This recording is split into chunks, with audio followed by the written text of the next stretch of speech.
What's going on, everybody? It's B from Kong's R Us, and welcome to The Next Level. This is my weekly podcast show where I bring you next level guests, things, topics, anything really that I think is next level.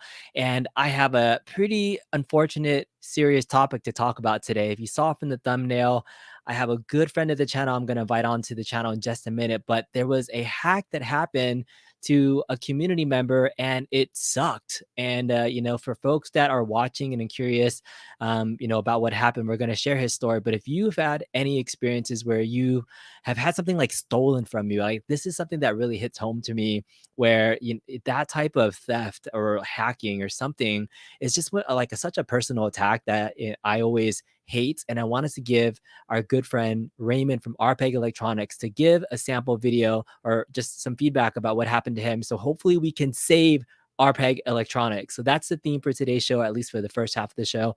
And then the second half, for folks that saw earlier this morning, I released my Infinity Game Table review finally.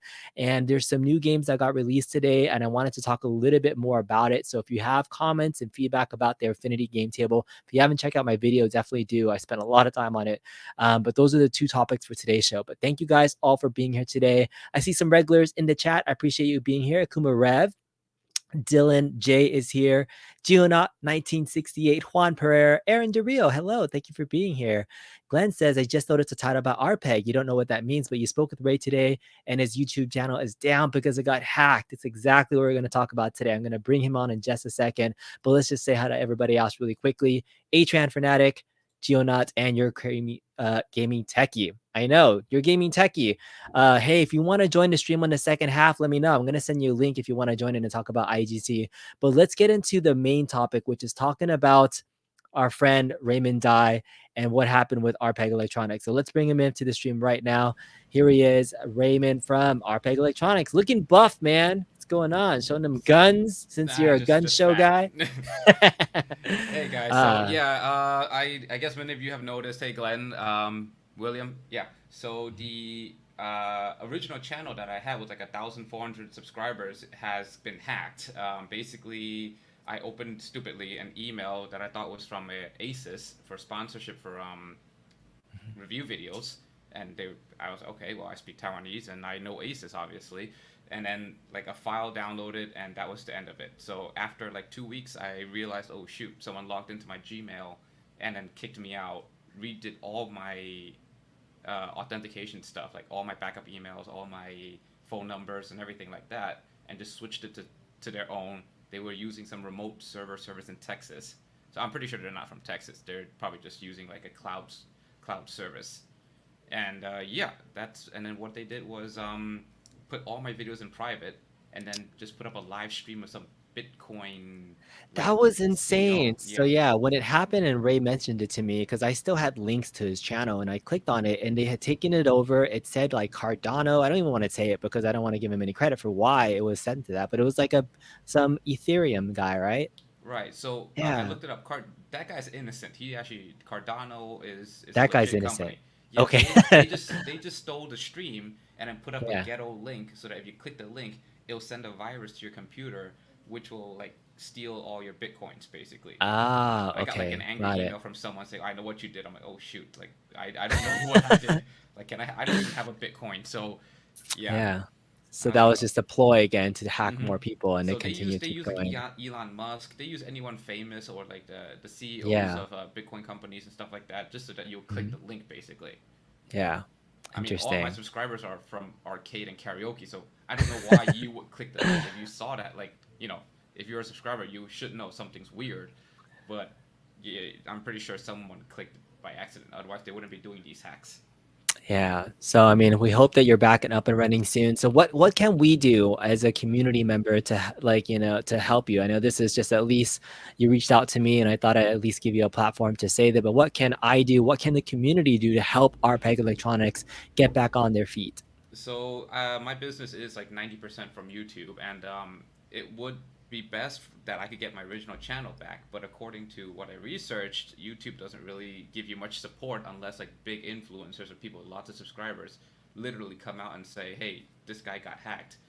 And if you're on Twitter or Discord or YouTube or whatever, just say, "Oh, RPEG Electronics Raymond Dai got hacked," and then they will pay more attention. Because after I had to contact a friend of mine at Google to even get my Gmail access back, and then after that, today they still tried to attack me again, even with two more authentication stuff.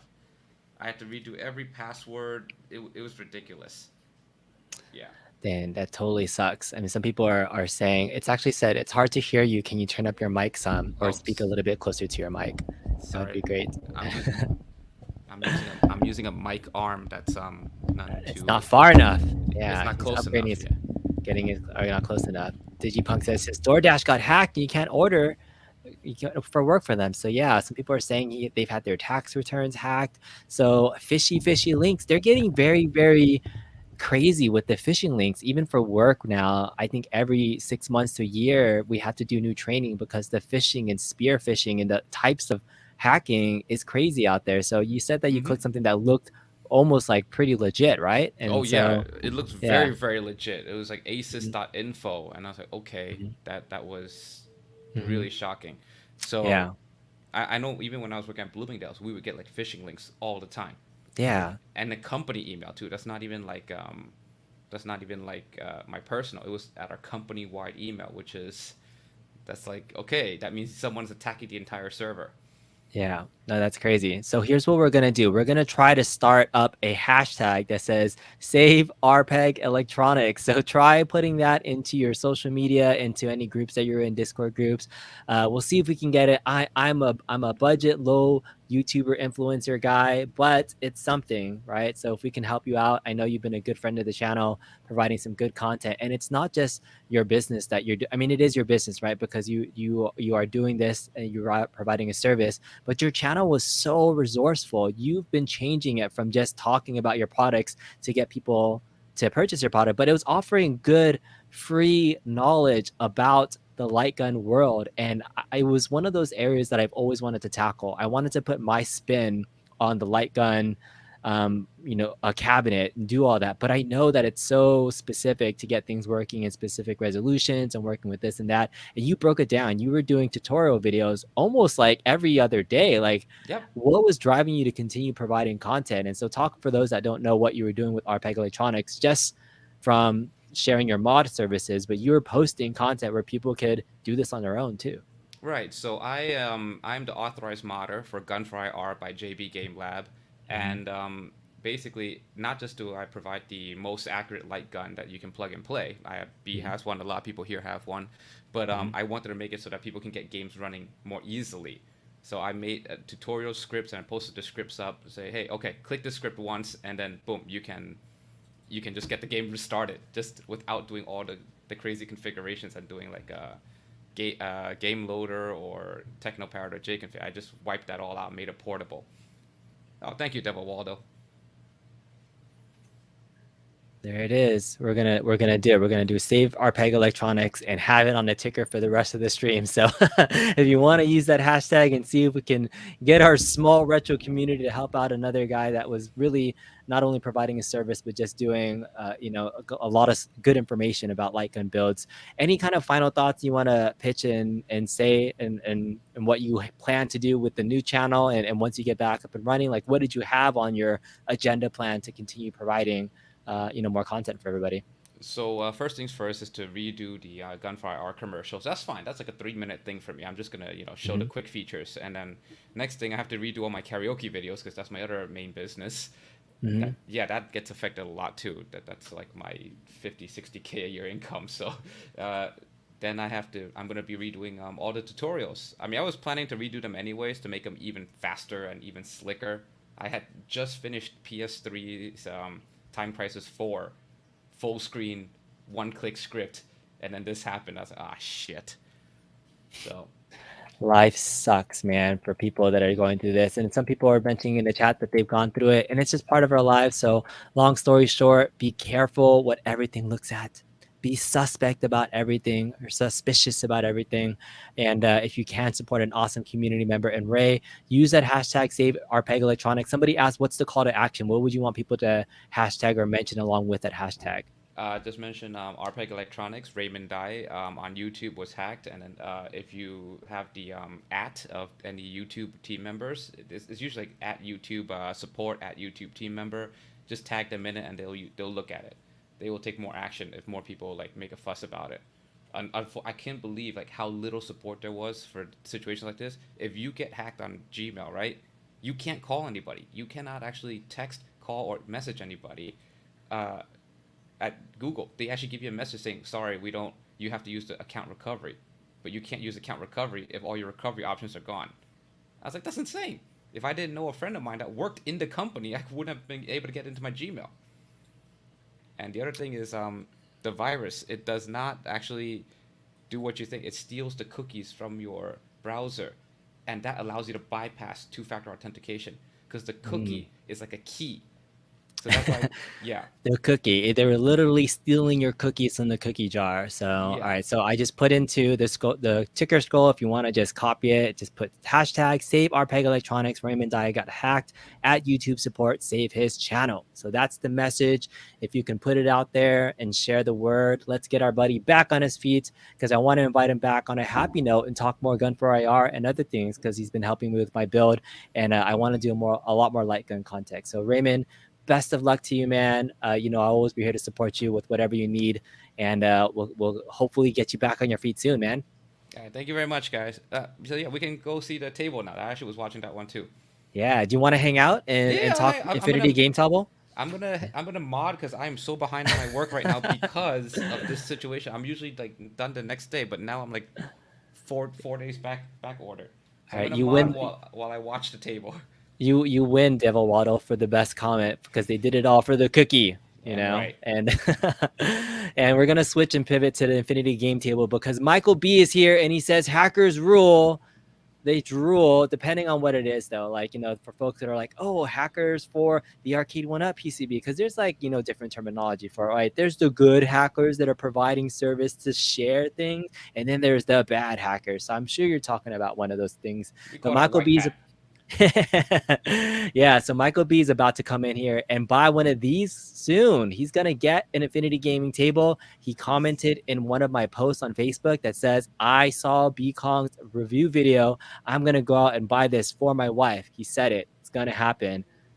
Or not, I don't know. He's just a big Arcade1Up fan. But we're gonna talk the Infinity Gaming Table, and I have another guest who's probably been doing the most coverage for the IGT, and he just joined the stream. I'm gonna bring him on right now. His name is Carlos from Your Gaming Techie. What's going on, Oh, man? Hey, how are hey, you? hey, Good to be back. Hey. Carlos. And I was gonna say Yeah. hi to Raymond too, because I just met him and I just bought his modded. Oh, I just had sent out yours mod. today. Yeah. Yeah.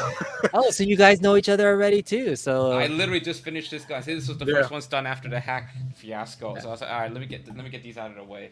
well, Raymond Yeah. gets around in the community. So if one person's good work gets shared, that's all that we know that what you're doing between me and Carlos is gonna love it. I'm sure you're gonna do some content on too. So your Yeah. work speak for yourself, man. But you're gonna love it, Carlos. But how you doing, man? Yeah, I'm doing good. How are you? Yeah, I'm excited to finally get my IGT review out. It's been 2 months, and part of it was probably a good thing for allowing me to spend more time playing it. Because early on, I wanted to do content, but I just did not have the time to play through all 30 games, and like I didn't feel like I could do a justice review if I didn't go through the whole thing. And so, when you were doing review content for, like, when did you feel like you knew the table enough to really speak to every single game? Like, did you go the first couple of days and just play everything to get it going? Because it really almost took me 2 months to finally feel comfortable getting in everything and having the time to sit down and play with somebody and know the table. Yeah, I mean, I was lucky in two ways. Obviously, I was early enough to get it from Arcade1Up, so I had time before You had everyone the else got time. their hands in it. Yeah. But also, shout out to my wife who I made play like for 2.5 weeks straight every game, just back and Yeah, forth. every day. So Yeah. if you That's have how a I did it. good if you have a good gaming partner, that absolutely helps. And Mrs. Kongzerus likes to play her game occasionally, as long as there's a beverage of choice on the table. If you saw, there was a glass I of love wine that. often when she Yeah. was playing, and so I might make that more of a common thing to happen. But I've been enjoying it. And so I did the review. I think you said that you and I were on the same page. So if you haven't checked it out, it was about a 15-minute review I posted on my channel. Put a lot of work into it, and I thought it was pretty balanced in terms of a review. So what were some of like the things that you mentioned in your review that you took from what I said that you want to just reiterate that makes sense for the folks that may not have seen it? Yeah, so I think we're both on the same page as far as worrying about like the future of the content of this thing, or where is it going to be like 3, 4, or 5 years from now? Yeah. That's something that I've stressed on my review is like, buy this. If you're going to spend the money now, buy it for the games you know are coming, because I don't know anything past what's on the Kickstarter either. So I know that they're working with third-party developers, but as far as like specific ones and specific games, I haven't even been told. I just don't know if they're working on it. So we're both on the same page with that, and that's the same concern I have. I think it's definitely good, but we'll have to see what content comes to it. Yeah, from a future standpoint, and I was just thinking about tablets and functionality, and even the latency issue of like the drag, right? So those are all things that I feel like those are concerns I saw on early versions of tablets. Like when I got my first gen like Kindle, for example, I was like, holy crap, this is really cool. But I try to scroll and it'd be like really slow to drag things down. So it feels like a first gen big tablet, and it's not as responsive as, you know, even I'd say the iPads always were very more responsive than Android tablets that I've seen in my experience. But newer Android devices in my phone right now, I have a Galaxy Note 10. It's super fast. So I'm wondering why the chipset or whatever they're using isn't as responsive as you would have hoped for a device this large. Do you have any insight into that from technology background on why it's still laggy? Have you noticed anything yourself doing research there? From what I've researched, I'm not even 100% sure if it's just the processor that's causing that lag, because like it just seems like screen delay, like the screen that they're using. Yeah. Like, you know, it's expensive for a 32-inch touchscreen. Go try to find That's one true. that's made and see how much that costs. So I think it's more to do with the actual touch responsiveness of the screen that you're using. Yeah, the just hardware. itself. Yeah, okay. Yeah, that makes sense. Yeah, because the I think, hardware for a screen this size would be crazy. and I think that they get a little lucky because, like, you know, most of the board games and stuff, that doesn't really matter too much because, you know, you're moving a Scrabble piece across the board. You know, it's not right on top of your finger, but it doesn't really matter. Like when I was playing with my family, I asked them about it, and they'd said they would have not even brought it up if I didn't ask them about it. But then there's games like the one you mentioned, like the table tennis one that I can't think of the name right now. Space tennis. Yeah. That, you know, Long. it's definitely noticeable that it's not like obviously pinpoint accurate to your finger as like an iPad and stuff. So Yeah. I mean, it's just once I played those levels of games and things, I can just see future games. And most board games are meant to be slower paced, but this is straddling the line between a tablet app and a board game. And you have to have that user interface that's going to like rely on that. And to your point, like the touch interface, it's true. I don't think I've seen many this large of a touchscreen. Like the biggest touchscreens I've ever seen are the ones in the arcade when you can play Fruit Ninja, but those are really responsive. So I mean, the technology exists to have large screens that can be super responsive, right? So not that's what worries me about a Gen 1 product when we see it at this level, that I can imagine that 5-10 years from now, if Arcade1Up is still in business, there might be an IGT2 with a better screen or some things like that. So the early adopters are always going to get all the kinks worked out of this, and especially for early adopters with us. I wonder if there's any difference between the Kickstarter campaign and the ones that have been getting out from Best Buy. Like, do you have any insight there from what you've seen from the Best Buy ones that they put out? From everything I've heard everyone say, they're pretty much exactly the same. I mean, mine's the Kickstarter version, so I don't have any. Even though I had two versions, they were both from Kickstarter, so it's hard to differentiate. Do you still have both of them, or do you still have the 24 and the 32? I gave one to someone else. I have the 32. You got the 32. Yeah, I kept the 32. Yeah, very good. All right, so Kuma Rev says, calling your call out on a technology advancement when comparing the iPad is a good reflection on whether or not to buy this thing for the insanely high cost. So yeah, once Best Buy came out with their new MSRP at $50 higher than what it was, did you have any reaction to the new price point when it came out? No, because I knew it already. So I know it was gonna, you know, especially hearing everybody in the community and like talking about how Arcade1Up was increasing their prices. I was like, oh boy, when this price drops, it's gonna be the same thing. Like I said, I don't know. I've talked to them about it. They know that obviously people want the price to be lower and stuff like that, so they're not unaware. But they keep harping what we all know and what they've been telling us is that these screens are really, really expensive to make, especially right now, and that's just the current price that they can do it for, especially with it being a Gen 1 product, and they don't know how large their customer base is going to be. So they sold almost 1,500 of them through Kickstarter at that price. But I mean, you think about October of 2020, even we were in the middle of the pandemic. We still are in the pandemic, but they didn't know the price in hikes, and so that extra MSRP that wasn't stated there, although it might have been a surprise for some, the 32-inch now $850 plus tax. It's getting like it is the most expensive Arcade1Up product out on the market right now for what they're trying to do, and it's a niche market. So it's only going to survive if people buy it. I think a lot of people are saying it's kind of cool, but they're waiting for a sale. Devil Waldo brings up a good point about the RAM, that it should have maybe had 3 or 4 from a longevity standpoint. Like, and maybe I don't know my iPad tablet technology pieces of it, but did you have any concerns from the memory standpoint, having 2 gigs of RAM only? No, to be honest, because like, the RAM is like for the most part, obviously there's a little bit of leeway here, but like for the most part, RAM just really matters when you're running two things at once, and that's not really what this is made for. Single thing at a time, So right? it's a single thing at a time. So like I'd be more worried about like how much they can push the processor before I worry about the RAM on it. Yeah, that's true. Atran Fanatic says he has a Kindle Fire from 2012, and I had an old like tablet, and I think can I repurpose the screen as a DMD for pinball? I think that's the new thing now. Everybody wants to like repurpose old tiny screens for different things. But yeah, screens are definitely in demand and in supply.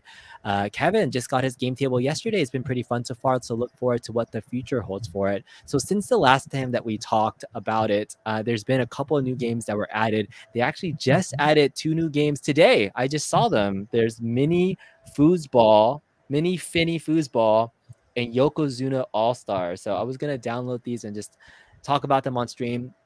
The biggest thing I probably didn't mention during my review, and I'm curious about your take on this too, and it was part of that community feedback of Arcade1Up's lack of communication about this product for Kickstarters and throughout the early stages of its release. And so from a communication standpoint, from a company that is putting out new stuff like this, I feel like they've finally are starting to do regular communication updates about when games are happening. So in the last 2-3 weeks, I think we got a big release last week. We're getting new releases now. So finally there's steam, because I feel like retail is out now, but the early Kickstarters were shafted from communication from the get-go. It was one of the things where I got my table late from when it was originally supposed to be announced. I didn't hear officially about batteries until almost like 3 weeks later. So I'm curious about your stance on Arcade1Up's communication to their customers, and if you're seeing kind of a turn in that now that the masses have seen it. Yeah, I think they're getting better. I think in the very beginning, just like you said, a lot of people were confused about a lot of things, and they're fully aware, because I've made them aware too. The whole, the game's not all coming at the same time that everybody just assumed they were based on how the Kickstarter was. Mm-hmm. Was obviously not found out till later. The battery thing where they got delayed, they only, we only found that out because somebody asked, not because they came out right. and said it. Right. So, it's like, where's my? I paid $8 extra for a portable version, and I was hoping. That's why I was waiting, even though I saw that it was going to come in the fall. It's like I wanted to do a complete review for something that you could take portably, and that's going to be another thing that we're going to have to do later on about what it is. And it is essentially just an empty cavity for a battery space. I'm really curious about why it's taking so long. You could even use any other 12-volt 5A output from a battery, right? You could even buy your own brick. Like, have you seen people do that? I think some people have yeah, done that, right? Like, I haven't, but some people have. Mm-hmm. Yeah. So, but are you one to think about taking this and playing it at a park or just in a random place where you use a battery? Is that not a feature that really is exciting to you? And it didn't interest me. Like, I'm only going to use this at my house or at a family's house. I mean, obviously it'd be nice to have a battery, because then you don't have to worry about a plug nearby. Mm-hmm. But if I'm taking it to a family's house and the battery is only going to last me 2 hours, I'm probably going to have to find a plug eventually anyway. It's true. It's just like, I want to see all the features. What about accessories? So that was one of the content areas in my channel, or the review video, where I talked about the accessories of it. We all know that the cardboard thingies were terrible. I'll say that. But have you seen other really cool things in terms of accessories? Have you thought about doing your own covers, or do you use the covers when you're playing? I don't use covers when I'm playing, but they are thinking about they want to think about accessories. They've talked about it with me about things to do. Oh, obviously, nice. I can't say, but you can't say because you never know what's actually going to happen or not. But they're thinking about it, is I guess what the point is. But Carlos from Your Gaming Techie has the inside track. So if there's some feedback you want to get to it, he's the guy you want to mention to. But that's cool. I didn't know that they were at least thinking about that. It makes sense that they're going to have a product line and it's going to be this expensive. My biggest complaint was that it feels like such a premium product from the build quality, and it looks nice, and then you have this really cheesy piece of paper that's supposed to be like a card blocker. It just looks out of place when it was put on there, which I thought was really silly. So those are some of my things. So I'm talking about this today with you. I mean, it's great that you're here because I'm asking you questions, because my other plan was eventually I want to make a top 5 wish list video for improvements and things that I'd like to see from Arcade1Up with this product. Cool. So I think having it enough time and seeing it, Jeff was saying it just has too many flaws. Well, it's a Wi-Fi connected device. There's some things they could potentially roll out that improves this. It's the UI interface, some different things here and there. When you were doing your reviews and everything, do you have maybe like 1 or 2 things that would be on your wish list? I'm not going to steal them. I'm just curious about your feedback. The only wish list I had when I first got that 24 inches, I can't wait to see something bigger. And that still stands true, because the 32 inches, like my size, like I would never want to play in the 24 inch again. But I just care about the games. I've given them a giant list of games and why I think they should be there and what they should be concentrating on. Oh, so wish, yeah, I think most of the people, if they're interested in something like this, I think if they see games that they want to play, which they're going to start to with Ticket to Ride and Pandemic, because I have them on mine and they're here, they play, so they're definitely coming.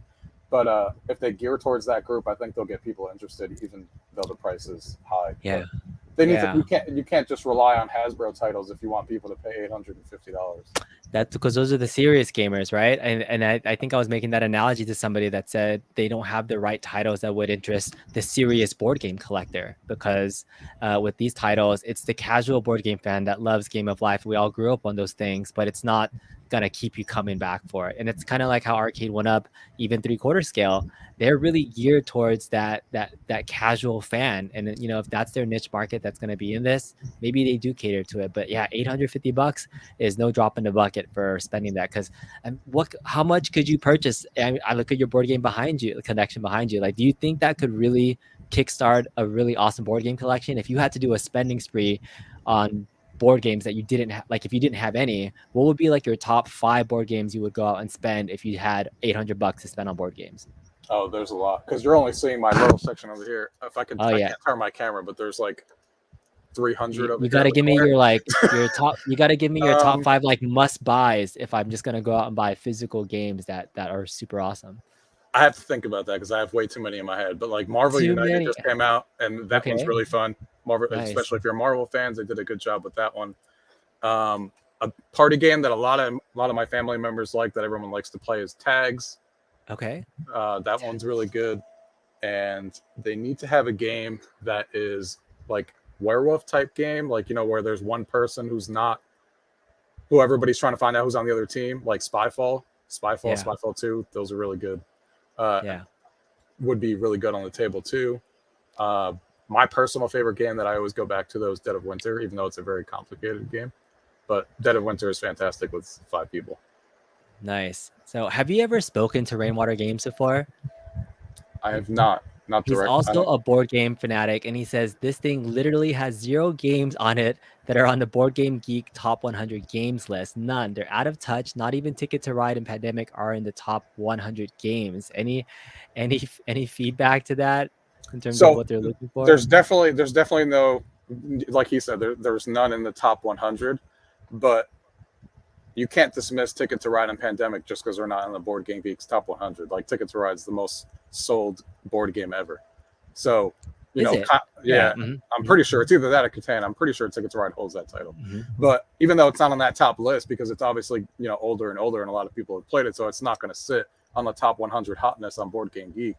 That game needs to be on this table, and most people are going to want it on this table. So they need to get there. They need to go after the top 100 list for sure if they want this table to succeed. But I also think those 2 need to be here, and I also hope that one day Catan comes, because that's also huge. That would be amazing. I mean, the other thing too, for those more complicated games that have multiple pieces and more things, like a digital version of those games truly helps explain that to more casual fans, right? Because have you ever played like a super complicated game that you mentioned? And as the person that knows it, I always hate being the person that has to explain everything before you can get everybody up to speed, and just that invitation to get somebody playing at a true competitive level, right? I always feel like I've been at the place where I have to be the explainer and not truly play the game. So this helps with that. So has there been times where you see the benefit of a digital version of a game that you prefer versus the physical one? Yeah, I mean, I know there's not a big list yet, but there's not a big list yet, but it definitely helped. Like, for example, Ticket to Ride that I've been testing and playing, I actually brought and played with a couple of family members and showed them so we can test it out. And when they first played the game, granted the game's not overly complicated, but I showed them the game and I explained them the 3 rules that are basically in the game, and they were still a little confused. But then as soon as they played the digital game, because it was kind of doing things for them and they were able to see it happen, they're like, oh yeah. 5 minutes later, like, oh yeah, I got it. I can see what's going on. So it does help with the teaching, especially me, who, like you just said, I teach everybody all the games that I own, and sure, you have to read the 20-page rule book on your own and then explain it to a house of 8 and getting them to pay attention and stuff. So it definitely helps with digital board games if they do the rules and stuff. I haven't looked at rankings at Board Game Geek at all in a while. Monopoly is ranked 21,000. That's some knowledge drop there. But it is probably, even though it's ranked there for the Board Game Geek enthusiast, it's still one of the most popular games in terms of the casuals, right? So I guess it's that niche casual market that's bringing it to there. But I like being able to give this to my son, and I didn't have to teach him how to play chess. Like, I mean, that's a simple game to learn, but just the mechanics of it and having somebody to play with, and that's also good. So market age range, right? For the kids that you have in your family, if you have kids that are learning, I find this is going to last me at least 10 years, because if new stuff comes out, I can have them learn to play this. I also don't want them to get too dependent on this too. It's one of those things where, like, you kind of want them to walk or crawl before they walk and walk before they run. But I feel like if they're doing this, they're not going to want to play real good board games later on, because they're used to all this stuff working for them, right? Like Monopoly will never be the same because it counts money for them. I remember having to doing fast math in my head, because if I didn't say the right rent, the person that I was playing against would be like, nope. I mean, it's funny actually, because it's pretty funny, because Monopoly is probably, like, if you're a board game enthusiast, like, Monopoly is probably the most hated game on your list. Is it? Yeah, most board game people don't like that game, and I actually don't like Monopoly either. But it's not that bad on here, because the rules that I hate and how long it takes, there's some stuff that make it quicker, obviously, with some of the house rules and stuff. So they're doing what they can. House rules are awesome. I'm glad that they did that. So you can have versions of rules on the game. I wish you can make your own house rules, but then you guess you'd have to program stuff, right? So they have to have the foresight of what's the most common type of house rules for that. So Double Walter says, go ahead. I was just going to say, I don't know if you had a chance to see the update for Monopoly yet, but they made a 3D map, which looks pretty cool. Oh, all right. I'll do that right now on the stream. So Devil Waldo says, here's my little rant. In my opinion, the price needs to come way down. The connected aspect of it is cool, but not until enough people have it in their homes. It's useless. The price is not equal to content. I think price is something that people will always, argue about, of what's the value of it from the company standpoint, from the value of the consumer, of how many people have it. And this isn't one of those Wi-Fi connected devices where you can just jump into a lobby and play a random stranger. Like, you have to connect and add usernames. So there's been a Discord that was created. I think on the Facebook group, people are saying, add me so I can play. But even that experience of playing a board game and not talking to you, like, I couldn't imagine of us playing in that last stream Monopoly game and not having a side conversation through some additional third-party software, right? So that interaction piece, I still think, needs to happen as you're playing with this. And so it's not like I'm going to play Hungry Hippos and look for a lobby and like play that game, or a random game of Monopoly. So it's a little bit different in that sense. But yeah, more users doesn't equal actually more people that you get to play with. You still have to make those connections. That's why you can become friends with Your Gaming Techie. Have you played with any of the community members besides the ones that we did in that one stream? I've only played with the Arcade1Up folks when we were testing, and then you. That was it. I feel special, Carlos, that I made it into your friends list. So yeah, I haven't played with anyone else. But for me, I mean, at least for me, I know everyone's going to be different, but I look at that table and I just. What sets it apart for me is playing with people around it, like, having 4 or 5 people around it in person, and having the cool aspect of it, like, knowing where you're sitting and stuff. Otherwise, if you're just going to play online the whole time, then it really just becomes an iPad. And then you're going to sit there and be like, well, I could play Monopoly, the iPad version, online with my friends, or I could play this one on, just for me, I lean towards the other direction. So I don't really play online that much. That makes sense. And then if it's just a ghost hand that's moving, it just looks like a computer anyway. So you're kind of playing a CPU. And sometimes the CPU is smarter than the person you're playing with. So you'd have a more challenge playing the CPU. So, but it would be fun if we can actually talk. I mean, if there was somehow an app or whatever they do that you can talk, then I'd be much more interested. Yeah, even just like built-in speakers into the system, right? Or I don't know if they have a mic though. So maybe there's USB though. So I mean, there's a lot of additional functionality. Think about that. What if they made a peripheral that had like a microphone speaker setup that that you can plug in and actually have some voice chat functionality. I think that would be really cool. So I'm glad they actually had the foresight to add some of that in there for the accessibility. Who knows? And there's also, I know, speaking of hacking, RPEG Electronics, for folks that joined in later, we were talking at the beginning of the stream that Raymond was hacked from his channel. So please check out that little ticker and support his channel. But there's good hackers. I want to say good, but Arcade1Up probably doesn't think so. But somebody's been asking, can anybody hack this system? It's an Android 9 OS. It's a Linux base. Like, can this be potentially hacked to add more things or to do things like that? I mean, I'll ask Raymond because he's been sitting there working on the back end. Like, what do you think about rooting devices and things? Have you ever done that? Is this something that you think? Yeah, of course. What do you think about rooting a device like this that's mainstream? I've been rooting and hacking since iPhone first gen, so it's been like 10 years already of doing that. Rooting in Android now is actually very dangerous because once you're actually on your own network, that can be hacked quite easily now too, apparently. Like a rooted Android box, TV, or phone has is open access to malware and shit now. So that's one. It's not like before where people didn't think about phone viruses. Now that is actually an issue. But as for this table, if you're telling me that the input has some like lag and delay, that's telling me that it is probably a lower cost CPU inside it. It's probably not going to be like a Snapdragon like 905 or something like that. And going by Arcade1Up, I know that they're going to be trying to save costs as much as they can. It's business. Yeah, so, I don't think they mentioned what chipset is in it. Do you know, Carlos, like what chip they're using inside? It was on their Kickstarter, I think, but I don't remember off the top of my head, to be honest. I was trying to look for some of the specific details without having to like break it open and see. But yeah, maybe we can look at that. But what are your thoughts on non-first party additional things that could be done? Is that something that you think is in the realm of possibility for somebody to get this? And once you root it, you can just install your APKs. So this is treating as a tablet, just big.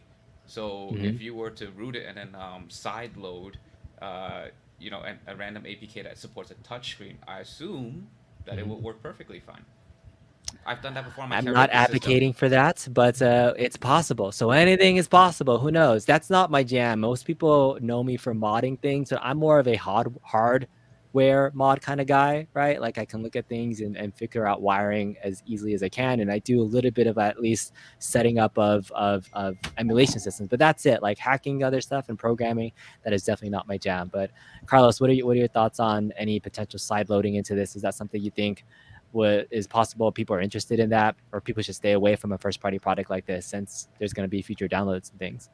So, I mean, I have another device that is similar, like called TapTop, which I don't know how many people have heard of. And that one got side loaded pretty easily. And it still goes back to, at least for me, it still goes back to then just being a giant tablet. Like that's, I'm not paying $850 to just make this a giant Android tablet out in front of me. Like that's, like, it's great that like people can get other functionality out of it, especially if, someday there's no more content coming at all, which I could see the appeal for.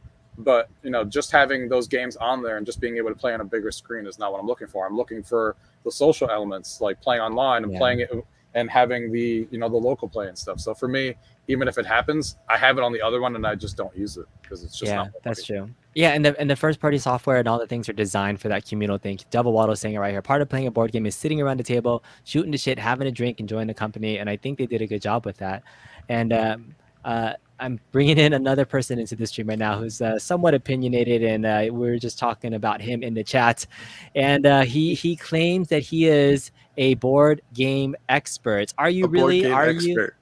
Hey guys, how's it going on, Jeff? Welcome to the stream. A board game expert, and to say I'm a little bit opinionated on board games is probably an understatement. So first off, welcome to the channel. For folks that don't know, this is Jeff, Rainwater Games, and you have one of the awesomest game board displays that I've seen. But Carlos also has a pretty legit board game collection here. So between the two of you, who has the bigger balls in terms of board games? Like, do you guys know? Have you guys ever met on the board game battlefield? I don't believe so. No, I don't have an exact count, but I'm over 500 right now. So. First battle blown or first shots fired. There you go. Yeah, I'm at my limit in my room. I'm at 300 and now I have to sell. Oh, I'm beyond the room limit. That's That's what you don't see. Is behind each of these is more games. Oh, I started doing the same thing. Yeah, you hide the rest and put your favorite on the front. Oh yeah. And then you get the tubs from Costco. You know, the black tubs with the yellow top. Mm-hmm. You get about, I don't know, a dozen of those. You fill those up, and then you put those out in the garage, right? And then so basically, when you come back from game night, you're like, okay, I played these games. Those now go into a tub. They go out in the garage for later, and then the ones that you want to play next go in here for easy grab. It's a constant. You're cycling, all the time. But I wanted to show you this. So yes, this game. This is one of my favorite games. I don't know if you've heard of this one. Fantastic. Yes, Champions of Midgard, right? So nice. I mentioned this one because I've blinged this out, right? So you've got your game table that you guys are talking about, but you can't upgrade any of the components. So this is one of the things that us super board game geeks really like to do is upgrade the components of the game. So we say, I don't want little cardboard money or paper money like Monopoly. Oh, no. We go and we buy actual metal coins that look like Viking coins, and then we upgrade them. We take the meeples that come with them and we upgrade them to be little Viking meeples. Okay, this is like ridiculous. Okay, cardboard boards. No. We go for the neoprene giant mats. I have the same one. That are right. And I don't even remember how much this costs. I don't want to know, but. You need to put all your chits and your bits and bobs and stuff, so we get 3D printed little bowls to put stuff in, right? You don't want to use little chits for your resources and stuff. What do? You get these little pieces of wood. It's ridiculous what we do to upgrade these games but here's the thing. When you play this game with all these upgrades, it's an experience now, right? Like all of a sudden, you're the tactile feeling of the clanging of the coins in your hands and stuff. Look how many dice come with this game. That's pretty intense. It's but you don't get that when you're playing it on a screen. Now, don't get me wrong. I play Pandemic on a tablet. I've played it on the computer. I played Ticket to Ride on the computer. It's great. It's a lot of fun, but it's not the same as playing these things live. Hungry Hippos without being able to wham on the table. I mean, and that's a horrible game, but still, that is not the same. So yeah, the version of Hungry Hippo here was just like I was tapping as hard as I can, but the hippo was not going as fast as my hand was. It was like it's like at a set speed. It was actually really disappointing that like the fastest hand doesn't win Hungry Hippo. It's a timing game now where you have to make sure it goes at the same pace. I mean, there's limitations for that, so I get it. The tactile feels of a game. But you're the serious board game collector. You are. I know. We're the exception to the rule, right? Exactly. And so, like, I think Arcade1Up is knowing its audience of who might be mainstream buying something like this. But Carlos found a place for this in his home. Do you ever see something like this? Is there something that Arcade1Up could do to this that would make a serious gamer like you consider getting something like this? So, I'm first of all, I'm on the same page as he is. I'm the same way. Like, this is never going to replace my board game collection. Even if every single game that I have in my collection was on this table, I'd still never get rid of them just to have this table. It just wouldn't happen because the feeling's not the same. The experience of having game net and having all the pieces laid out is nowhere near the same. But I think where this comes into play is just the ease of access of having a bunch of games on a catalog, which obviously they need to grow. And I think a lot of people still take to that, but it is going to be a lot harder for them to encourage, the board game enthusiasts to do this because they're going to bring that up. But what I do think is cool that other people are looking into and Arcade1Up is looking into, but it's not going to be possible on this because the tech is not there, is using NFC. Like, some tables have NFC underneath. So they could where like you're playing Monopoly, for example, and the dice is actually a physical dice that you're holding in your hand, and you roll it and the game knows what you rolled. So it's kind of like cool. mixing both together. So you got physical pieces, like the cards could have NFC chips on them, and the cards you're playing are literally in your hand, but the game knows what card you placed down on the screen, stuff like that. So there's definitely potential to go that direction, not on this table because it doesn't have that inside, but something that they've, Isn't that what your tap top kind of does? Doesn't Yeah, isn't that one designed? that's what they're trying to do. But unfortunately, I'm not Yeah. really sure where they are right now. So, I So, don't. so here, and I to kind of bounce off of what you're saying there is, they need to do stuff to make it unique, right? Like okay, I have a $200 version of Ticket to Ride that is it's like an anniversary edition or whatever. I don't know. I think it's worth about that much now, but it's really great. And I also have a regular version of that same game, but I play it on the computer still because it's easy to do. But here's what they need to do. Have you guys ever heard of a game called Hearthstone? It's by it's a card game, but it's online and it's by Blizzard that does World of Warcraft. It's called Hearthstone. It takes its inspiration from Magic the Gathering, which is an extremely popular card game. And the thing is, Hearthstone does in the game things that you can't do with a physical card game. Because my son has seen me playing Hearthstone online and said, could they make that into an actual card game? And actually, no, I don't think they could, because the mechanics and some of the ways that the cards work with each other, it would not work. So they found a way to take a card game and make it into a digital game that you could not go backwards. You can't do some of those things in real life. And I think if they've put their brain on that kind of an idea to say, let's make some games, maybe some original games for this system that could not be done, that we're taking the limitations of real life. And Yokozuna's an original game. I'm curious what this is. Oh, it's sumo wrestling. Yokozuna, like the wrestler. Yeah. All right. So, I mean, you couldn't do this in person. I mean, are you gonna sumo wrestle a board game? There's things that you can do. I could probably sumo wrestle. Yeah. That's interesting. Good point, though. Like, I played Hearthstone. I love that game. But yeah, to your point, that's a very unique. So then you can't turn that into a regular card game. There's cards that do things in that game that you could not translate into a physical game. Yeah. And I think if they think about it that way, that is the direction they should look into, because it would make some unique experiences. But just trying to take a game like Battleship and turn it into a digital version, you're going to lose something there, you know?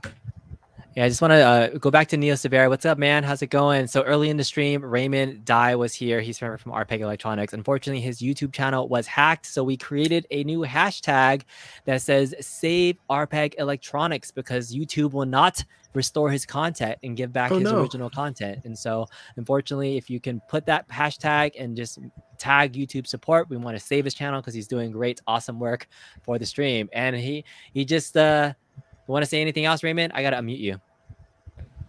Am I good? Can you guys hear me? Yeah. Yep. Okay, so yeah, just in case any other YouTubers are watching, don't open links from people who say, "Oh, I want you to make a video for me," because that actually happens to me quite often. Like I do get content sponsors for like karaoke microphones and stuff, because originally I do specialize in karaoke systems. So I was like, okay, this is another regular one. Had a look, and then there was a file for like the presentation looked really professional. They're getting very good at it, and then nothing happened. I was like, okay, fine. So maybe a virus. I deleted it, and then 2 weeks later, I noticed shit. I got a notification on my email. All my passwords were changed for my Gmail. My YouTube was completely set to private, and then there was a live streaming video of a Bitcoin company, which is legit. It's not their fault. It was just a stolen stream, and a link to get cheap Bitcoin or whatever, which would go send you a virus to steal your actual Bitcoins. Luckily, I don't have any. That's the story. That's what happened. Yeah. So sorry, Ray. So some people were saying hackers suck, but somebody was saying hacking is easy because we're talking about two different things for hacking games versus what happened to Ray, which is a serious thing that totally sucks. But yeah, check that ticker, see if you can support him if you can. Let's get RPEG Electronics back up and running. So thanks for the update, Ray. Any other feedback, Ray, from this conversation that you've been hearing about? Is this a product that you would ever see yourself getting? I know you're limited on space. this might be appealing. So you don't have a closet full of games. Like, is this something that's more up your alley than board games? I actually really wanted something like this before. There are smart tables from China already that are big, like 55-inch TVs with Windows built on it, like an actual Windows PC. I was thinking if I could, all right, fine. Let's say this gets outdated in like 2 years or so, which is probably gonna be common, right? Can I take out? I hope not. Oh right, you paid already. I did. I was thinking, can I take out the CPU? Like, can I take out the processor board and just reuse the screen and the table? And the other question is that actually a table? Can I eat on it?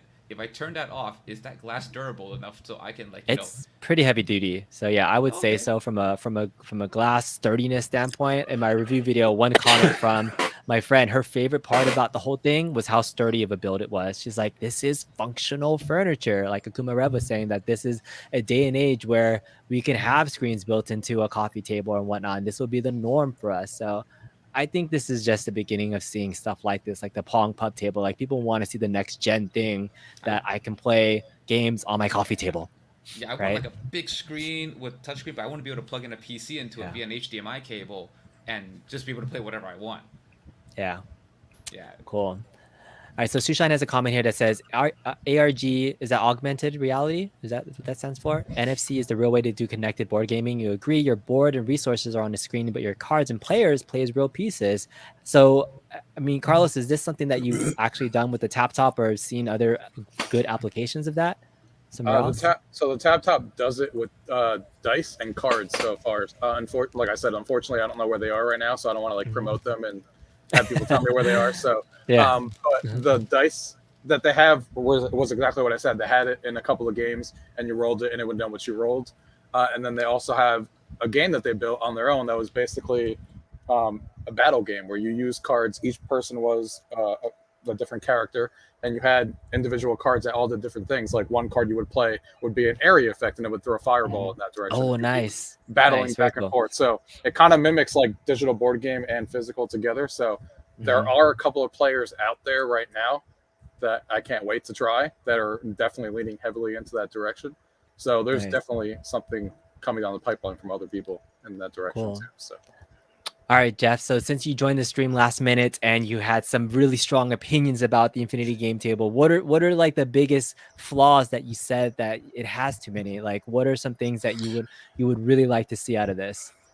Well, so for one, a lot of games have hidden information, right? Where you've got like a hand of cards or tiles. I think I saw a picture or video one time of you playing Scrabble, right? Doesn't it have Scrabble? So it does. How do you not see their tiles? I'm sorry, I'm looking at the right. If you're playing, you know what I'm saying is if you're playing Scrabble and I've got my tiles laid in front of me, all I got to do is look over the other side of the table. I can see what your tiles are. This game is terrible. I don't want to have to, tell them to look away or put a little shield up or have to rely on, a third-party device like a cell phone or something to have my hand of cards or my tiles or whatever without the other person. So that's one big problem. The second big problem, obviously, is the games list needs to improve. Now, I will give it this. The advantage that this has is right now, in the world that we live in, where you can't even step outside without a mask on and all this, you can play games with people without having to fear spreading germs. Or I can play games with you being in California and I'm up here in Washington, where, we can do this stuff online. So it does have that advantage. And I've noticed that over the last year that my playtime with my game groups has gone significantly down as libraries and churches and game stores close down or shut their doors and you can't go and play in public anymore. So that's a huge advantage that it has right now. And I think they need to capitalize on that by getting some better games. And it's not that there's a lack of digital versions of board games out there, because over the last probably 2 years, there has been a flood of really pretty decent board games that have come out in digital versions. And I'm not seeing them on this device. Like they need to get this Hasbro idea and get rid, because Hasbro is, yes, when people think, oh, board games, they think Monopoly, they think Hasbro, because that's what they traditionally would see in, you know, Walmarts and things. But This is how you hide tiles. You kind of that's, have these little buttons. show me. Yeah, okay. Yeah. So So the then you idea normally is, would have a blocker, like and that. then like pretty you much. would have a blocker in front of it, or you can use your hands to block it, and then it can come down. So this is one of those few games that has like a hidden thing, and then you can just drop it back down. Or you can, so it's not the most ideal thing, but I think one of the thoughts was to have a cell phone or something else that you could have a connected device as a separate thing. I know that was a You thought almost somewhere have down the to. line. But yeah, this built-in, this is one of the few games where you, like hidden cards, right? Like I don't know how else you would have the hidden card component. The other real big thing for me is it just seems like you're buying a large overpriced tablet that has got limited functionality. I mean, really, when you look at it, is that not what it really is? It's just a big tablet that has limited functionality, right? Because if I go to the store, I can literally go to Walmart and for about 80 or 90 bucks, get a little Android tablet that can play much better board games on that little tablet than that can. But Carlos has a really good rebuttal for the purpose of the designs of these games, right? That in-person optimization for around the table play. Like you still couldn't go around the table in your house and play Monopoly on a single small tablet. Like this is meant to still replicate that round the room experience. So even these games where you mentioned about the connected play, it's optimized for still being in those locations. It's not like you're the only person that's on the screen. In fact, Carlos did this where he picked a person and I had to physically walk to the other side of the screen to play because that was my virtual spot on the table. No. I couldn't stay in my spot. So yeah, it has its niches and it has its markets. I think you bring up some very valid points. I've seen people even take a 50-inch screen and then they have those like external touch things that you can add to it and turn it into a monitor too, but you're not going to get the game that's optimized for around the table play. I've seen some actually cool people in the community that messaged me saying, I'm making my own Infinity table. I made my own coffee table with the TV and put the infrared sensors there. So you're right. I think there's possibilities. It just like Arcade1Up 3/4 scales aren't for the arcade purist, right? This probably isn't going to be for your hardcore board game geek. I think somebody said that in chat, and I couldn't agree more. That for you, it's not a product for Jeff Rainwater. The board game it's not export. a product for me. I'm really surprised that Carlos got into it, but you like tech, you like things. I just so like tech. Sure. Yeah, I just like tech, and I like to be in the forefront of all of it. So that's my only reason. His only reason, but otherwise he'd be like, meh, you still drive towards that physical board game more than this, pretty much on a regular for your gaming needs and what you want. For my gaming needs, I still would. I mean, I always wanted something like this, just like somebody else mentioned before, but I would never pick it as my only solution to play board games. Yeah. Very good. I mean, this is great conversation. I appreciate everybody that's joining the stream. This was an impromptu conversation to invite Carlos and Jeff on here, but I know both of you guys have a good experience. I love how we just duked it out on who has the bigger board game collection live on stream. Rainwater Games truly is a board game expert. And why don't you do more content on your channel about board games? Do you? And just to plug who you are and you know, I've done a few like playthroughs and stuff. For one, sometimes it's kind of boring. Two, it's a much harder to film. Like if you're playing a board game, you usually need multiple cameras. The focus is very difficult to get right. You're moving around physical pieces. I want to see your reviews of the board game about why it's good, right? And so maybe not the playthroughs. There you go. From you, like, or even the upgrades of it. So like, here's the, what is it called? Battles. What's of Midgard? Like that sounds intriguing to me. Champions of Midgard, yeah. Yeah, so do some review of like just the concept of it, why it's so amazing, the upgrade possibilities. I would watch that. If you gave me a 5-minute plug on why it's your favorite, then like from the experts, I would listen. So gameplays, you're right. You have to set it up differently. So think about it. I think I would watch that. I would respect you. I have been thinking about doing because I still do get together with one of my buddies here locally. We kind of do a two-person game night every Tuesday. And so I thought about maybe doing like a weekly just game of the week, right? Like here's what I played this week, or just a feature a game. The other one that I might do is if you guys have ever heard of the Dice Tower, is a really popular YouTube channel that's all about board games. They do reviews and all kinds of stuff. And one of the guys that works for the Dice Tower, Mark Streed, is now an iArcadian. He's a fan of iArcade, and so he's joined this community. And we've touched base already, and he's already mentioned to me like, "Hey man, if you want me on your channel, I'll come and do a show or whatever with you." So I'm thinking about maybe doing like a top 10 games or something like that, and having him come on and do some commentary or whatever. So that might be coming down the road too. So I do want to do some more board game content, but I'm sure I'll get some kickback from some of the arcade and video game people going, "What is this crap?" Do you just change your channel to a board game expert, and then people will come. So there's a reason my channel's called Rainwater Games, is because that can encompass, a lot of different video things. games, board games, whatever. Yeah. You broadly made it work. Same thing as me. I didn't want to just stick to one topic because I like too many things. So I made sure that this channel is not an arcade channel, or it's not this. It's just all of it. Whatever I feel like talking about that day. That's exactly. So good. I originally started this channel thinking I was going to make family videos, hence the Kongs Are Us thing, and that did not work out. But it's okay. I think I built a pretty decent brand that is everything that you see here. But I asked Carlos this last question, Jeff, and then I'm going to go around the horn for last thoughts. I asked him to do his top 5, like if you had $800 instead of buying this, what are the must-buy board games I would need to get, or somebody else would get instead of this with $800? Board games. $800. Wow. Yeah. What would you spend in lieu of getting this that would kickstart your board game collection? Top 5 games, upgrades. What would it be? He's thinking through all 500 games right now. Which one is it? Oh, are you asking me or Carlos? Yeah, I'm asking you. I already asked Carlos. I'm asking you now.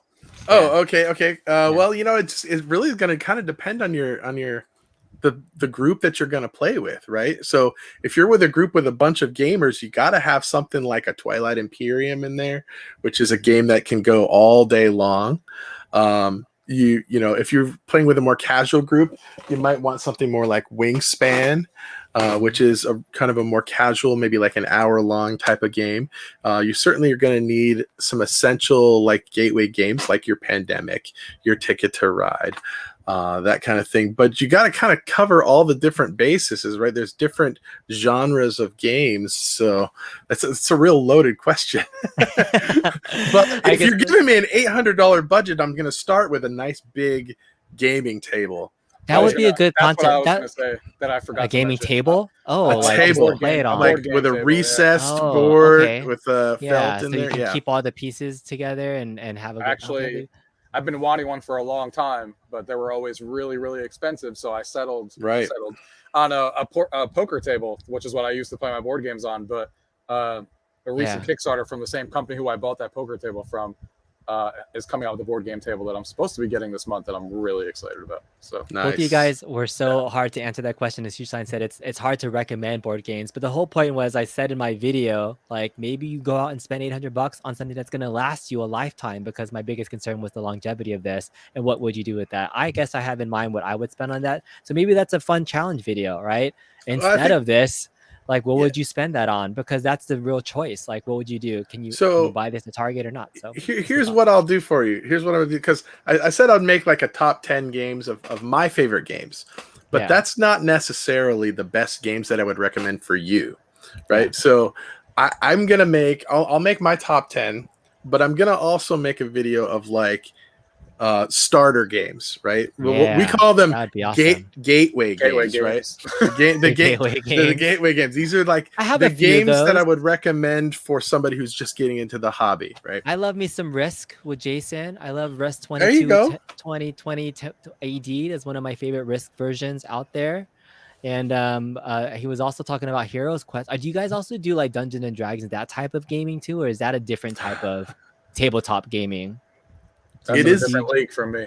It is a different. That is a different group. Now, there's a lot of crossover. Like, I have a lot of friends who do both, and the I tabletop think versus the board game. Yeah, exactly. And a lot of people, they assume that because you like one that you like the other, and so I've gone to conventions and stuff and had people be like, "Hey, come join our D&D thing," and I'm like, "Nah, I'm good."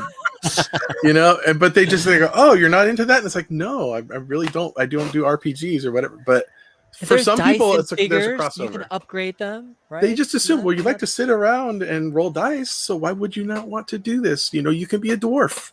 And I'm like, I don't want to be a dwarf. You know.